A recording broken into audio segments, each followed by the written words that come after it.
Mga bro, mukhang palapit na talaga ang Viper sa Pinas. Nag-release ang Lockheed Martin ng graphic illustration ng F-160 Block 70 Viper na nakadesign para mismo sa Philippine Air Force.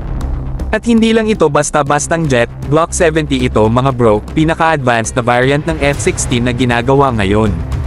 Kung baga sa sasakyan, ito na yung top-of-the-line model na may lahat ng bells and whistles. Konfirmado rin sa mga recent press release na ang makina ng Viper na ino-offer sa atin ay yung General Electric F110 GE129, hindi yung Pratt & Whitney. Mas malakas ang thrust nito, mas matatag, at battle-tested na.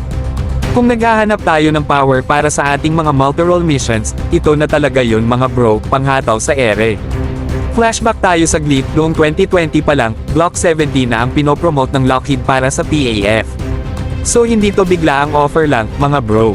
Matagal na tayong nasa radar ng Lockheed, at ngayong 2025, mas pinaparamdam nila na ready na sila at ready na rin dapat tayo.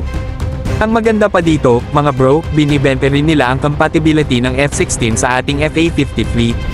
Di ba FA-50 ang ginagamit natin ngayon? Yung FA-50 mismo, based sa F-16 ang design at co-develop pa ng Lockheed Martin. So kumbaga, kung may FA-50 na tayo, madali na lang e-transition sa F-16 Viper. Para bang sinasabi ng Lockheed, PAF level up na tayo 2025 na eh. At kapag tinuloy ng DND ang pagbili nito, hindi lang jets ang makukuha natin, kundi tunay na air power. Precision weapons, high-tech radar systems, at solid interoperability sa mga kaalyado natin.